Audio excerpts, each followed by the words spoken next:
How's it going, everybody? This is the Nitty Gritty. My name is Chad. With me, as usual, is Leonard. This is a show about wrestling, and this is one of our stupid questions segments where one of us asks the other person a question. They have to answer off the top of their head, and this time it'll be me asking the question to Leonard.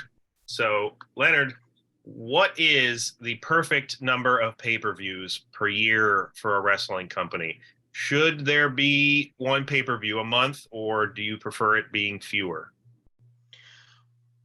I prefer it being fewer. However, the way that storytelling is now and today and has been since about the mid 90s was we've gone from longer storytelling to shorter storytelling. So the cycle is that one a month pay-per-view. I mentioned how I do a long-term fantasy booking league, and I do monthly pay-per-views as well. I try to tell longer stories over the course of the pay-per-views. It wouldn't be unlike me to have the same matchup 3 or 4 months in a row with different stipulations or someone else thrown in or something of that nature.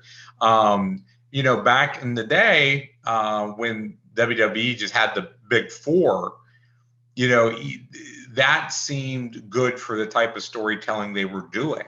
Right. So I think it has everything to do with the type of storytelling that you're telling, your story cycles, your narrative cycle. The current narrative cycle is a month. I would be good with maybe once a quarter. So that would be 4 year, where you're building your storyline through those 3 months to the big payoff, and then resetting and building again. Although I was a big fan of WWF's In Your House model, where they had the 4 big pay-per-views. They had the Royal Rumble, WrestleMania, SummerSlam, and Survivor Series. And then every month they sprinkled in the In Your Houses, which were shorter and was more about being part of the storyline progression to the next big show. Right. Or even just trying to do something different or unique with a type of matchup.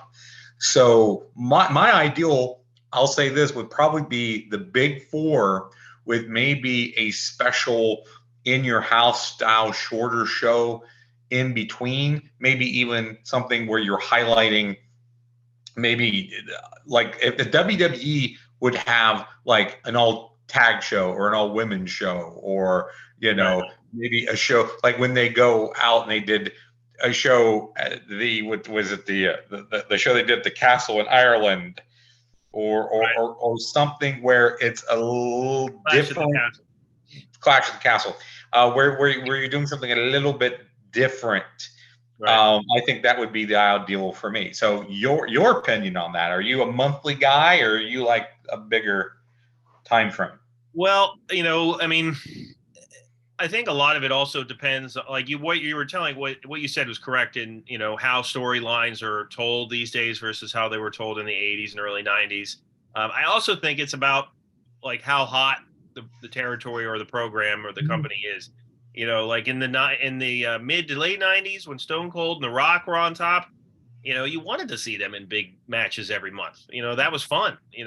So the every month thing worked, and the lower card, had its hits and misses, but those were good. Nowadays, I prefer fewer. I think that WWE has too many, in my opinion, because they sometimes have more than one a month. And I think it is a little bit too much. As I'm, customary to, waving the AEW flag, they do have fewer pay-per-views per year. And so as a result, because they're asking you to pay for them and they don't have a network, it does mean a little bit more when there's fewer per year. That looks like it might be changing a tad, because of the All In at Wembley Stadium that they have coming up. That hasn't been announced as a pay-per-view just yet. So the rumor is it might be airing on Max, HBO Max, who knows? But, I like they focus on they'll have special shows on TV from time to time, in addition to their weekly shows. And then they'll have the pay-per-view. It's basically like one a quarter, which is a little bit bigger. So I guess I prefer that, but I'm game for either one. Like nowadays, I think they need to kind of spread it out more and have fewer pay-per-views. But if you're telling your story well and you have enough talent to have them tune in once a month, then by all means, I understand doing that too. And when you mentioned the AEW doing special shows on live TV, that made me remember Clash of the Champions that WCW did. I loved Clash of the Champions. I thought Clash of the Champions were fantastic. Yeah. Because you weren't necessarily blowing your big feud sometimes and all the time, but you would have title matches, you would have interesting matches. It was kind of a step between the pay-per-view and the weekly regular television show. I mean, you got some all-time classics and Clash of Champions, Sting versus Flair from the first one, and the 2 out of 3 falls between Flair and Steamboat.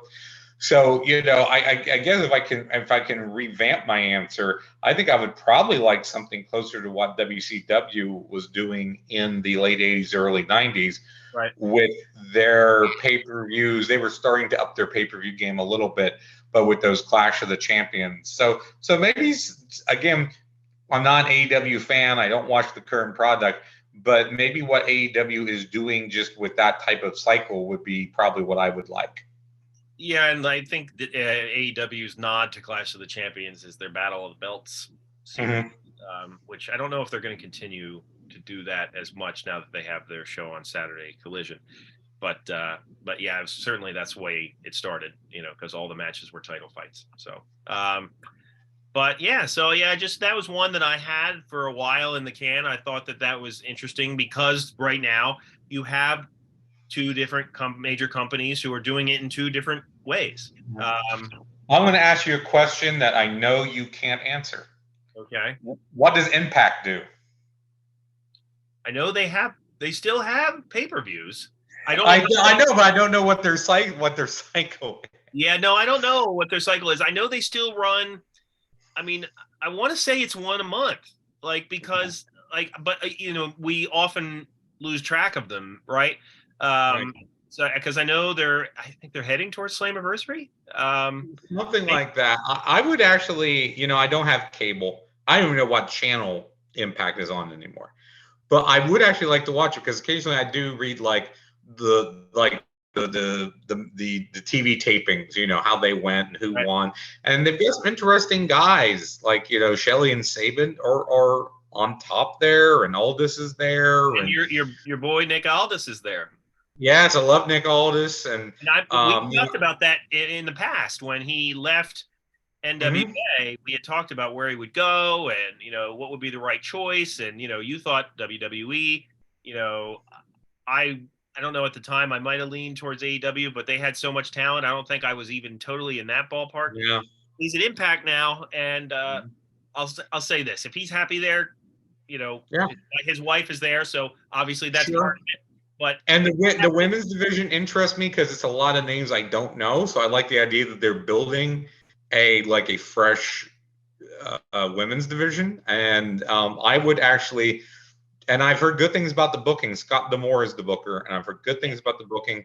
And so I would be interested in watching Impact if I could find it to watch on a regular basis, which might be the problem.